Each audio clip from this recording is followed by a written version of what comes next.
Hello everyone, welcome back to the channel. In today's video, I'm going to show you how to activate your Lycamobile SIM card in France in 2026. Now, to begin with, you need to make sure that you have your Lycamobile SIM card, a phone and a valid document ID available. Afterwards, you need to simply insert your Lycamobile SIM card on your phone and you need to turn on your phone. Then you just have to simply come here on Lycamobile's website, which is lycamobile.fr.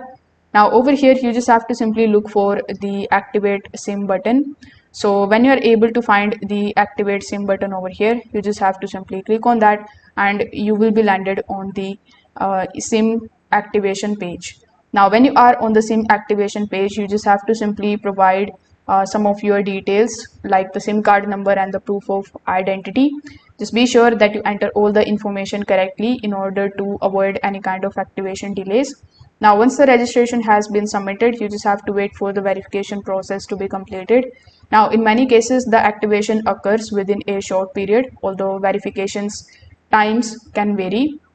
So after receiving the confirmation that your SIM is now active, you can then restart your phone and then you can start using your SIM. So if this video helped you out, make sure that you like this video and subscribe to the channel. Thanks for watching.